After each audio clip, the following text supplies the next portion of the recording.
The rain slid down the office windows like the years I'd lost. My father's signature, still etched in gold on the frosted glass, blurred through the reflection of my face. Morgan & Sons Manufacturing. Except now, there were no sons. Just me, a ghost in the lobby. When I was 23, I thought the world would remember my hands, the way I could turn broken steel into art. But memory is brittle, and family is cruel. They took my name off the door the week after my mother's funeral. Said it was a restructuring. Said it was for the good of the company. I left without a fight, because love makes cowards of us all. Now, I'm back. The new owner sits upstairs, my signature inked on his paycheck. No one knows yet, not the board, not my brother, not the secretary who once kissed me in the elevator. The city hums outside. Inside, the ghost of our legacy breathes quietly, waiting for my first move. The boardroom smells the same, coffee and old money. My brother, Alan, sits where our father used to, surrounded by men who once called me kiddo. They don't notice me at first. They see only a consultant with an unfamiliar title, another corporate phantom passing through. The irony burns sweeter than whiskey. When Alan finally looks up, his face hardens. There's recognition, yes, but also fear. He knows what ghosts come for. I nod, polite, professional. The new owner doesn't need an introduction. He calls for a 10-minute recess, but the silence lasts longer. I wander to the corner, staring down at the street below. I can see the factory roof from here. The same roof where we played as children, launching paper airplanes that carried promises we never kept. The same factory that made men like our father and unmade sons like me. Alan approaches, voice low. "You'd have to come back," he says. "You didn't have to take what wasn't yours." I smile. I only took what was left. In the elevator, I catch my reflection again. Older now, but not wiser. My father's eyes look back at me, full of unfinished conversations. The descent feels endless. Every floor, a year I lost trying to be loyal to a family that never saw me as enough. When the doors open, I'm met with the smell of oil and metal, the sound of the machines that once answered to my name. I step out, and the factory breathes me in like I never left. The workers look up, confusion rippling across the floor. They don't know me. Not really. Not the man who rebuilt engines by hand when he was 16. Not the man their paychecks now depend on. The foreman wipes his hands on a rag, squinting through the steam. "Can I help you, sir?" I smile, faint but steady. "You already are." Above us, the company name gleams on a steel beam, stripped of its lineage. The hum of machines drowns out the ghosts. For now, the morning after the board meeting feels heavy, as if the air itself has learned to keep secrets. Morgan wakes in his penthouse, half-finished coffee, unopened letters. A skyline that once felt like promise now looks like consequence. He's 51, carrying the kind of exhaustion that lives in the bones. On the kitchen counter lies an old watch, engraved by his father. Time is the only thing you can't rebuild. Alan's voice from the night before still haunts him, accusations wrapped in regret. The city hums below, unaware that its factories are run by a ghost still seeking justice from the living. Down at the factory, the rhythm of machinery continues, unaware of the storm brewing above. Alan, 48, storms through the production floor, his tie undone, anger cutting through the clamor. He's searching for someone to blame, but all he finds are faces that used to look at him the way they once looked at their father, with respect, with fear, with duty. One worker slips him a folded note. "He owns you now." Alan freezes. The machines keep pounding steady as a heartbeat. In an old diner near the river, Morgan meets Clara, the secretary from years ago. She's 46 now, silver threaded through her auburn hair, eyes carrying too many secrets and not enough peace. They sit in a corner booth that smells of grease and nostalgia. She stirs her coffee without drinking it. "You shouldn't have come back," she says quietly. Morgan smiles faintly. Neither should regret. Their silence fills the space where love once lived. Night. The factory glows from within, its windows like eyes watching over its own betrayal.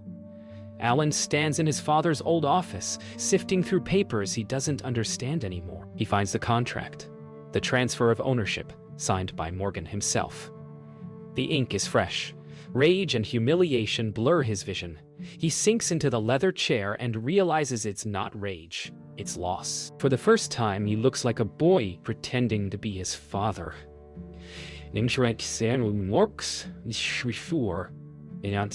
Morgan stands outside the factory gates where the old sign used to hang. It's midnight, and the cold wind tastes of iron and rain. He looks up at the building that once carried his name. Inside, the machines never stop. The heartbeat of a legacy that outlived love. You can take the name, he whispers, but not the work. Behind him, headlights approach. Alan's car. Two brothers, two ghosts, bound by blood and betrayal, about to speak the truth neither of them wants to hear. Rain clings to them like regret. The brothers stand face to face under the shadow of the factory's main gate. Alan's headlights slicing through the mist. Morgan, eyes steady. You bought us. Alan spits. You bought me?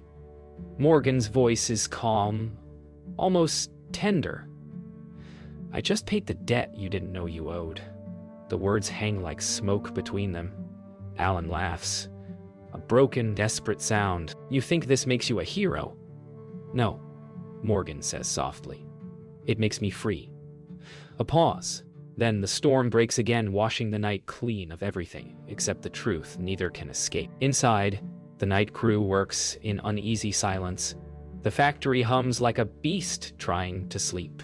Morgan walks between the machines, his footsteps echoing across the concrete floor. Alan follows, his fury cooling into confusion. They pass the old wall clock, still ticking from their father's era, still late by 5 minutes. Alan's voice cracks. He always said time was money. Morgan looks up at the clock. Then he died poor. The factory lights flicker, and in the hum of the machinery, both brothers hear the echo of the man they lost and the empire he left burning. They reach the foreman's office where Morgan once worked as a boy. A rusted toolbox still sits in the corner, initials MWM carved into the lid. Alan runs a hand across it, his jaw tightening. He wanted you to have it, Alan murmurs. After you left, he couldn't even say your name. Morgan's voice softens. He didn't have to. He opens the box. Inside, a photograph of the two of them as children, covered in dust and grease. He built machines. I built the heart that kept them running. Alan's eyes glisten. And now you own the corpse. Morgan doesn't answer.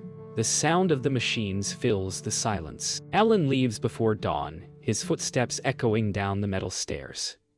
Morgan stays behind, staring out at the empty floor. He thinks of Clara, of his mother's funeral, of the day his father told him he'd never understand the weight of a name. He understands now. It isn't the name that matters.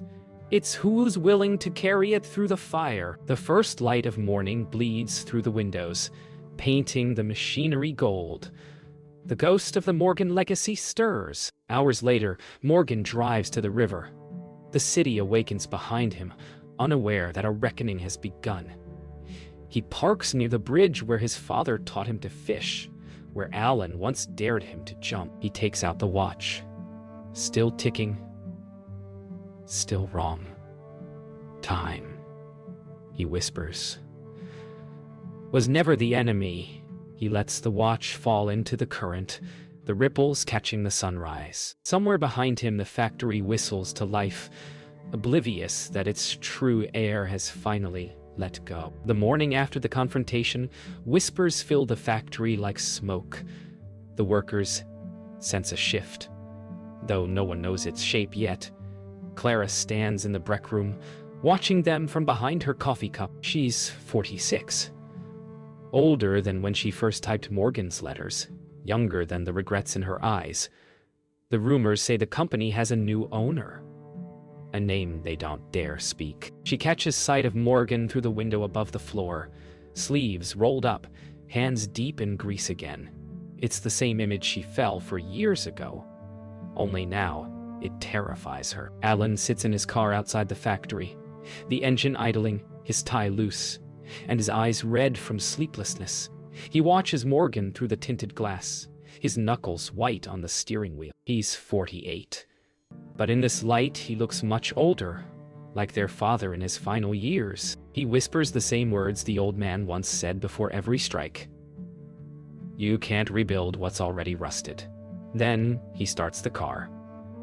Determination replacing grief. Revenge, the only inheritance he knows how to use. That afternoon, Morgan and Clara meet again, this time in the records room, the air thick with dust and the smell of old paper. You shouldn't have done it, she says, voice trembling. You've turned this place into a weapon. He looks at her. Truly looks at her. It was already a weapon. I just turned it around. Her eyes harden. And what about Alan? About me? Morgan hesitates. I didn't come back for forgiveness. Clara shakes her head. No, you came back for proof that you were right.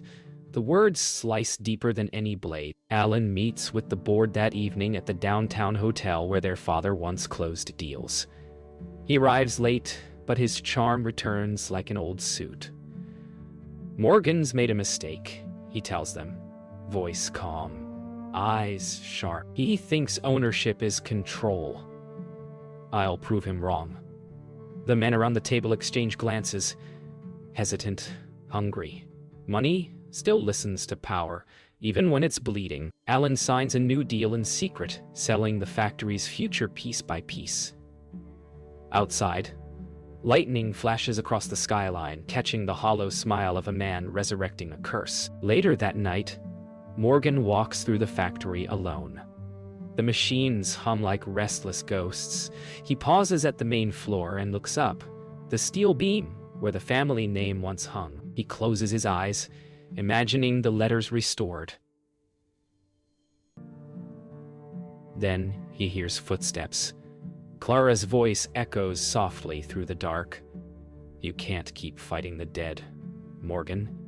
He turns, his face caught in a shaft of moonlight. They started the fight, but even he doesn't sound like he believes it anymore. The first sign of ruin comes quietly. Numbers don't lie. Only men do. Morgan stares at the factory's ledgers, pages streaked with red ink. Alan's deal has gutted them. The contracts are gone. The suppliers pulled out overnight. He's selling it from under me, Morgan murmurs. Clara stands in the doorway, pale, watching his composure crack.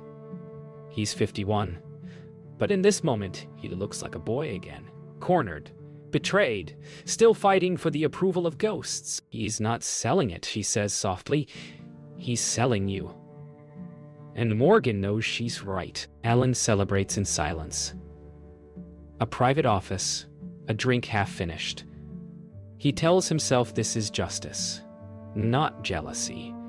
He's 48, but his reflection in the glass looks closer to 60. He remembers the day Morgan walked out all those years ago. The look in their father's eyes, the unspoken relief. He's always been the dutiful son, the survivor. So why does victory taste like rust?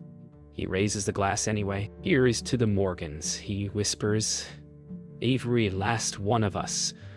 The whiskey burns like regret. Morgan bursts into the boardroom the next morning, eyes rimmed red from sleeplessness. The men don't meet his gaze. They already know. The company's been sold. Half to competitors, half to investors who don't care about names. His voice shakes, but not from fear. You think you can erase me again? He says. Silence answers. Clara stands behind him, trembling, clutching a file. Morgan, she whispers. Don't. But he already has. His signature slams down on the table, reclaiming what little remains. The storm outside answers with thunder. The storm cuts the power. Emergency lights flicker red across the factory floor as alarms blare. Alan rushes in through the loading dock, papers soaked, shouting orders no one obeys. Morgan's already there, his shirt plastered with rain, shouting over the noise. "You did this!" Alan yells. "You ruined everything!" "No!" Morgan fires back. "You did when you forgot who built it." The lights flare one last time before the generators die. In the dark, the hum of the machines fades like a dying breath. Dawn crawls over the wreckage. The factory stands silent, soaked, its windows shattered and its heart stilled. Morgan walks through the debris, boots crunching over wet paper and twisted steel. Clara follows at a distance. "It's gone," she says.